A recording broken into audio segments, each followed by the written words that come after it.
नमस्कार, mid cap मंत्रा में आप सभी का स्वागत है। मैं हूं सुमित और 18,150 के ऊपर निफ्टी फर्मली कामकाज करता हुआ दिखाई पड़ रहा है। एक अच्छी तेजी के साथ इंडिसेस में अभी भी कामकाज है और जो मिड कैप स्मॉल कैप है वहां पर मिड कैप हरे निशान में, स्मॉल कैप बिल्कुल फ्लैट टोन पर अभी कामकाज करता हुआ दिखाई पड़ रहा है। लेकिन ब्रॉडर मार्केट्स में खरीदारी एटलीस्ट है और बहुत ज़्यादा नहीं, लेकिन हाँ आप कह सकते हैं कि एडवांस डिक्लाइन के लिहाज से एडवांसेस की स्थिति बेटर साइड पर है डिक्लाइंस के सामने, लेकिन बहुत स्ट्रांगली कामकाज हो रहा है ये एटलीस्ट नहीं है। 1600-1700 शेयर तेजी में है, करीब 1100-1200 शेयर बिकवाली में है, तो तेजी जरूर है लेकिन बहुत स्ट्रांग तेजी ब्रॉडर मार्केट्स के अंदर नहीं है। फ्रंट लाइन इंडेक्स में हालांकि बहुत बढ़िया तेजी आपको दिखाई पड़ेगी।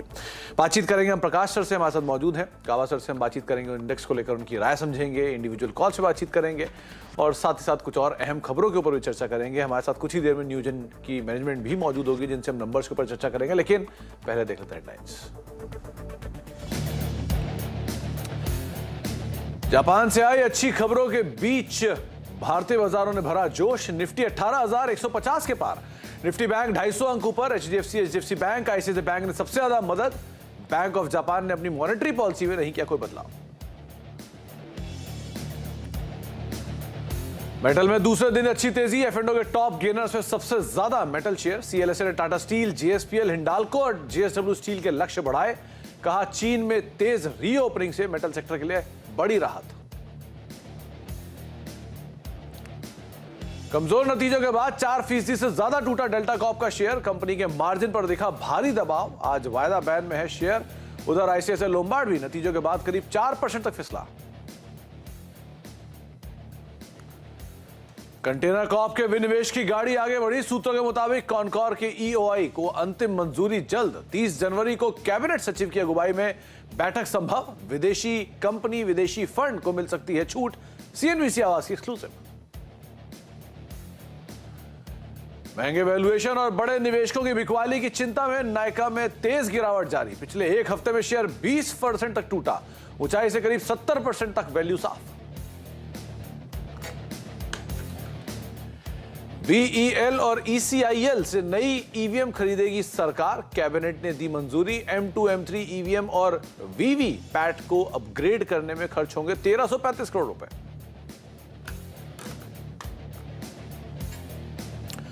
तो भारतीय बाजारों में खरीदारी आज सुबह से ही और एक अच्छी तेजी के चलते करीब 18,180 के आसपास तक इंडेक्स गया और अभी भी 20 अंक नीचे 18,157 के आसपास इंडेक्स अभी ट्रेड करता हुआ दिखाई पड़ रहा है। तो एक अच्छी तेजी फ्रंट लाइन इंडेक्स में है, जिसको लीड कर रहे हैं बैंक्स, जिसको लीड कर रहा है आईटी और heavy weights.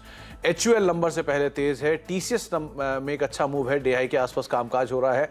HDFC bank, HDFC limited दोनों बढ़िया तेजी के साथ कामकाज कर रहे हैं और इंडेक्स को पॉजिटिवली कंट्रीब्यूट करते हुए दिखाई पड़ रहे हैं। मेजरली DI के आसपास इंडेक्स कामकाज कर रहा है और जो मिड कैप इंडेक्स है वो भी हरे निशान में है। हालांकि स्मॉल कैप इंडेक्स फ्लैट है, इसीलिए एडवांस डिक्लाइन में उतनी स्ट्रेंथ नहीं है जितनी स्ट्रेंथ हो सकती थी। गावा सर हमारे साथ बने हुए हैं। गावा सर नमस्कार, स्वागत है कार्यक्रम में। इंडेक्स 18,200 पे आमतौर पे रेस्ट लेता है और उसी के आसपास वापस हम पहुंच रहे हैं, तो क्या माने, थोड़ा सा ब्रीदर लेगा यहां पर आके इंडेक्स या फिर अभी भी तेजी रहेगी? चाहिए 18,200 एक स्ट्रॉन्ग रेजिस्टेंस जोन है निफ्टी के लिए। स्ट्रक्चरली अब भी मार्केट वीक है, अपमूव गया है, अपमूव रेजिस्टेंस जोन पर गया है, बस वही दिक्कत है। और बैंक निफ्टी 42,600 के आसपास थोड़ा रेजिस्टेंस है, ये पार करना के लिए थोड़ा वक्त लगेगा, थोड़ा पॉज ले सकता है, थोड़ा डिप मिल सकता है। तो मुझे लगता है कि थोड़ा डिप मिलना चाहिए। कहां तक मिलेगा कहना मुश्किल है, 18,100 या 18,150, 101, 18,050 लगता है वहां पर डिप मिल सकता है। तो 18,200 पर रेजिस्टेंस फेस कर सकता है और 18,100, 18,050 ये वो लेवल है जहां पे शायद डिप इंडेक्स लेता हुआ दिखाई पड़े। अच्छा गावा सर, कोई इंडिविजुअल कॉल जिसके ऊपर आपकी नजर है? ये मुझे अच्छा लगता है, आई थिंक पिडलाइट अच्छा लगता है। पिडलाइट में एक तेजी मिल सकती है, करीब ट्रेड करें 2481 ऑन द अपसाइड, करीब टारगेट है 2520 यहां तक जा सकता है, स्टॉप होगा 2460 पिडलाइट। दूसरा है ONGC, यहाँ पर लगता है आज तेजी है, पॉसिबल है कि एक अपमूव मिले। 149.50 पे ट्रेड कर रहा है, 149 का स्टॉप होना चाहिए, सिर्फ 50% ज्यादा नहीं। ऑन द अपसाइड 152 पॉसिबल है ONGC। जी, तो ONGC और पीडीलाइट इन दोनों स्टॉक्स के ऊपर आप नजर रखें। पीडीलाइट ऑलरेडी डे हाई पर, ओएनजीसी में भी एक स्पाइक है, हवा 1.25% के आसपास की बढ़त के साथ कामकाज कर रहा है और पीडीलाइट ऑलरेडी डे हाई पर 2% के आसपास की तेजी यहां पर देखने को मिल रही है। मिड कैप स्टॉक्स के ऊपर नजर डाल लेते हैं जहां पर तेजी या मंदी देखने को मिल रही है। तो उसमें ऑटो एंसिलरी स्पेस के साथ शुरुआत करेंगे जहां पर खरीदारी देखने को मिल रही है। इसमें ताल ब्रोस, जेटी, केटी, राणे ब्रेक्स, ये कुछ ऐसे नाम है जहां पर खरीदारी बनते हुए दिखाई पड़ रही है। प्रीकॉल एक और ऐसा नाम जो कि फ्लैट टू पॉजिटिव टोन के साथ कामकाज कर रहा है। एफएमसीजी में लार्ज कैप तो चल ही रहे हैं, मिड कैप में भी तेजी है। केमिकल स्पेस में खरीदारी है, मेघमानी, कनौरिया, हिमाद्री, ये कुछ ऐसे नाम है जो कि 3 से लेकर 4% तक आज के सत्र में चलते हुए दिखाई पड़ रहे हैं। आईटी में से हार्डवेयर से आईटी इलेक्ट्रॉनिक्स, सुबेक्स और एक्सेल्या, ये 3 ऐसे नाम है जो कि 1.5 से लेकर 11.5-12% तक चलते हुए दिखाई पड़ रहे हैं। टीवीएस इलेक्ट्रॉनिक्स में एक अच्छा मूव है। स्टील में आज खरीदारी है तो उषा मार्टिन, टाटा मेटालिक, सेल, कल्याणी स्टील, इन सब में तो खरीदारी है ही, लेकिन लार्ज कैप भी एक बढ़िया तेजी में, जिसमें आप टाटा स्टील जैसी कंपनियां, वेदांता ऐसे स्टॉक्स अच्छे मूव के साथ कामकाज करते हुए दिख रहे हैं। इसके अलावा आज प्रेशर है पीएसयू बैंक्स में, UCO bank, Union bank, Canara bank more less flat to negative, करीब 2% तक के डिक्लाइन के साथ ये कामकाज करते हुए दिखाई पड़ रहा है। थोड़ा और प्रेशर यहाँ बन रहा है। और मिड कैप के गेनर्स में पीटीसी इंडिया करीब 5% के अपर सर्किट पे, all cargo, Usha Martin, Hindustan zinc करीब 3-3.5% की तेजी यहाँ पर देखने को मिली। और मिड कैप लूजर्स में डेल्टा कॉप नंबर्स के बाद प्रेशर में, टाटा इन्वेस्टमेंट नंबर्स के बाद प्रेशर में और सुप्रीम इंफ्रा में भी करीब 5% के आसपास का डिक्लाइन देखने को मिल रहा है। इसके अलावा पेटीएम के सीईओ विजय शेखर शर्मा ने एक बार फिर कहा कि कंपनी तय वक्त से पहले मुनाफे में आ जाएगी। दावोस से सीएनबीसी टीवी 18 की मैनेजिंग एडिटर शिरीन भान से एक्सक्लूसिव बातचीत में उन्होंने कहा, ये बात साफ किया कि पेटीएम का इंटरनेशनल मार्केट में उतरने का कोई भी इरादा नहीं है। We are definitely looking at free cash profitability, very much visibility, and we have, like I said a number of times, that we have said that it is going to be far before than what we have said. But we are not looking at anywhere anything reducing because of that. So lucky to have a business line item that is growing so nicely, and lucky to have a business that addresses large profit pool, and hopefully lucky to become publicly announcing profitability sooner than what we What is sooner than what you I expect? publicly quoted next September, Yeah. meaning Q2 of next year, and we just are finishing like a last quarter of third quarter of this year. So sooner, what sooner can it be? Much before than that. Much before a year. September next year. Yeah, that's what I'm trying to say. तो समय से पहले सितंबर का जो समय दिया गया है उससे पहले पेटीएम प्रॉफिट में आते हुए दिखाई पड़ेगी। वह स्टॉक भी दिखा दिए पेटीएम का किस तरह से आज कामकाज कर रहा है, क्योंकि कल तो एक हैवी सेल ऑफ पूरे स्पेस में था रिसेंटली लिस्टेड कंपनीज में, लेकिन आज पेटीएम के अंदर भी कुछ मूव है और mid cap in fact day high पर पहुंचता हुआ दिखाई पड़ रहा है। करीब 0.5% के आसपास की बढ़त और अब ऑलमोस्ट डे हाई पर मिड कैप इंडेक्स जो है वो ट्रेड करता हुआ दिख रहा है। अब बात करते हैं कुछ नंबर्स को लेकर। ये पेटीएम का स्टॉक भी आ गया करीब 1.5% ऊपर, अभी ये कामकाज कर रहा है। नंबर्स में जहां पे तीसरी तिमाही में न्यूजन सॉफ्टवेयर के नतीजे अच्छे रहे हैं। तीसरी तिमाही में न्यूजन सॉफ्टवेयर का मुनाफा करीब 60% बढ़ा और आय भी रफली 13% बढ़ी। मार्जिन 16.5% से बढ़ के 23% रहे हैं। नंबर से बातचीत करने के लिए न्यूजन सॉफ्टवेयर के सीईओ वीरेंद्र जीत सर हमारे साथ मौजूद हैं बातचीत करने के लिए। जीत सर नमस्कार, स्वागत है कार्यक्रम में। जो नंबर्स में देख रहा था, सीक्वेंशियल बेसिस पे डील विंस के नंबर्स में भी इंप्रूवमेंट है, मार्जिन्स के नंबर में भी इंप्रूवमेंट है और प्रॉफिटेबिलिटी ऑब्वियसली बढ़ते हुए दिखाई पड़ रही है। वाई थोड़ा हाई बेस का इम्पैक्ट जरूर है, लेकिन अदरवाइज सीक्वेंशियली नंबर्स में बेटर साइड पे नंबर है। तो क्या एक्चुअल सिचुएशन है अभी, ग्राउंड से रियलिटी क्या है? क्लाइंट कट की जिसकी बातचीत हो रही है या डील पोस्टपोन जिसकी बातचीत हो रही है, ऐसा कुछ हो रहा है क्या? ऐसा कुछ फेस कर रहे हो आप लोग? नमस्कार जी, and thank you for having me on the show. You are right, आप सही कह रहे हैं कि हमारा जो बिजनेस अभी Q3 में, इनफैक्ट 9 महीने का business has been a growth business, and सारे markets, India, Middle East, Asia Pacific, US में सब जगह से ब्रॉड बेस्ड ग्रोथ है। हमारी डील विन रेशियोज भी अच्छी रही है। इस क्वार्टर में हमने लगभग 16 नई लोगोज और ऑलमोस्ट 29 नई डील्स की है, एंड ऑर्डर बुक की पोजीशन भी काफी अच्छी है। जहाँ तक हमारे मार्केट का सवाल है, अभी जो हमारे प्रोडक्ट्स जो कस्टमर्स को जो बेनिफिट दे रहे हैं, बोथ कॉस्ट साइड पे और ग्रोथ साइड पे देते हैं, इसलिए हमें नहीं लगता कि whether it's kind of a small slow down, उससे हमें ज्यादा फर्क पड़ता है। इंडिया काफी स्ट्रांग परफॉर्म कर रहा है हमारे लिए, लगभग 40% हमने ग्रो किया है। मिडिल ईस्ट और अफ्रीका जो सबसे बड़ा नेक्स्ट मार्केट है हमारा, ऑलमोस्ट हमने उसमें 27% ग्रो किया है, और एपैक और यूएस भी ग्रोथ मार्केट है। तो सब जगह से ही हमारी अभी ग्रोथ दिख रही है। ऑफ कोर्स कुछ मेजर क्लाइंट्स यूएस में कंसर्न शो कर रहे हैं कि अगले 6 महीने 9 महीने में they are holding back to some decisions, कहीं डिसीजन में, बट ब्रॉडली हमारे उसको हमने फैक्टर इन करके हम एक्सपेक्ट कर रहे हैं कि अगले क्वार्टर में भी हम ग्रोथ मोमेंटम कंटिन्यू करें।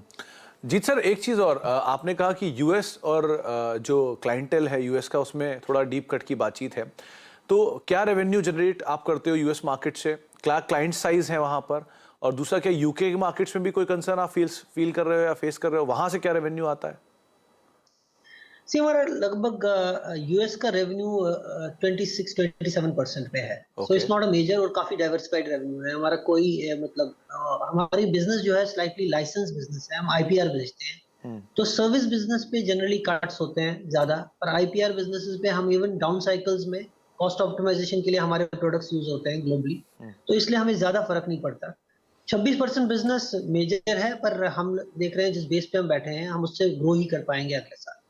यूरोप में हमारा बिजनेस अभी काफी छोटा है, हमने अपनी सब्सिडरी एक यूके में खोली है लंदन में, जो अभी सिर्फ $2-3 मिलियन कंट्रीब्यूट करती है, तो अभी हमें मतलब डाउन टर्न का यूके में से कोई रिस्क नहीं है। बट गोइंग फॉरवर्ड अगले 3-4 साल में हम यूरोप में भी अपना बिजनेस काफी एक्सपेंड करने की सोच। ओके जीत सर, समय का थोड़ा अभाव था, इसलिए माफ़ी चाहूँगा, मैं आपसे और बातचीत नहीं कर पाया, लेकिन बहुत बहुत शुक्रिया हमसे बातचीत करने के लिए और अपना समय में देने के लिए।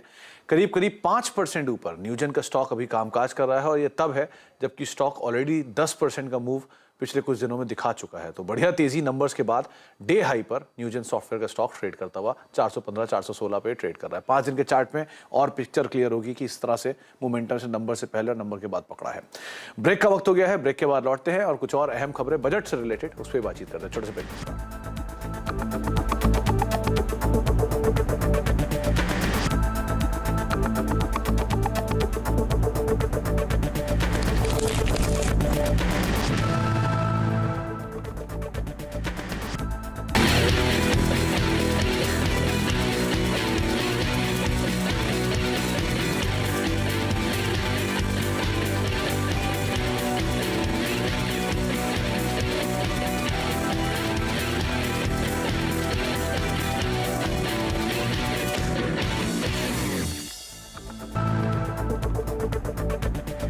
के मंत्रा और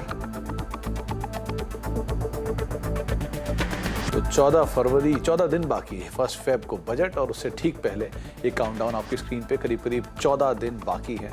बड़े सारे अनाउंसमेंट की उम्मीद, स्पेशली मिडिल क्लास को लेकर क्या आता है, इस पर जरूर नजर रखनी होगी। खैर, लेकिन देश के सबसे बड़े मैनेजमेंट इंस्टीट्यूट IIM अहमदाबाद के पोस्ट ग्रेजुएट स्टूडेंट्स को भी आने वाले बजट से कई उम्मीदें हैं। हमारे संवाददाता केतन जोशी ने कैंपस में जाकर छात्रों से बजट को लेकर उनकी राय जानने की कोशिश की। आपको सुनवाते हैं। अच्छा बताइए, वित्त मंत्री से आप क्या चाहते हैं, क्या क्या सुझाव है आपके? तो जहाँ तक कि इंडिविजुअल टैक्स पेयर का बात है, मुझे लगता है कि ये काफ़ी सही टाइम है कि जो टैक्स स्लैब है उसको रैशनलाइज किया जा सकता है। तो मेरा मानना है कि जो आपका जीरो टैक्स स्लैब का लिमिट है 2.55 लाख, उसको इंक्रीज़ करके 5 लाख किया जा सकता है। तो इससे क्या होगा अल्टीमेटली कि जो मिडिल क्लास कस्टमर है, जो रूरल इकॉनमी में रहता है, उसके हाथ में डिस्पोजेबल इनकम बढ़ने वाली है, और अल्टीमेटली कंजम्पशन इकॉनमी को बहुत फ़ायदा देगा। और अगर आप इस साल का कलेक्शन देखें, जो टैक्स कलेक्शन है वो 23% से बढ़ोतरी हुई है उसकी। तो आई थिंक काफ़ी फिस्कल रूम है ये रैशनलाइजेशन करने के लिए। जहाँ तक बिजनेस टैक्सेशन का सवाल है, तो उसमें जो छोटे व्यवसाय है जैसे कि पार्टनरशिप फर्म्स और लिमिटेड लायबिलिटी पार्टनरशिप, तो उनका जो टैक्स रेट है अभी फ्लैट टैक्स रेट है 30%। सरकार ने थोड़े वर्ष पहले कॉर्पोरेट्स का टैक्स रेट कम कर दिया था, 25% कर दिया था। तो मेरा सुझाव है कि जो LLPs और पार्टनरशिप फर्म्स है उनका भी टैक्स रेट 25% कर देना चाहिए। तो इससे क्या होगा, उनके पास काफ़ी ज़्यादा डिस्पोजेबल इनकम रहेगी, प्रॉफिट्स रहेगा, जिससे वो अधिकतर इन्वेस्टमेंट्स कर पाएंगे। जागतिक आर्थिक स्थिति को मद्देनज़र रखते हुए जो अपने एक्सपोर्ट लेड बिजनेसेस है उनको काफ़ी ज़्यादा हानि होने की संभावना है। तो मेरे ख्याल में उनको एक्सपोर्ट रिलेटेड इंसेंटिव्स बढ़ाने की आवश्यकता है। स्पेशली अपना जो MSME एक्सपोर्ट सेक्टर जो रहेगा उसको बहुत ज़्यादा ज़रूरत है। Additionally PLI scheme is a very good scheme, उसको और ज़्यादा एक्सपांड करने की ज़रूरत है।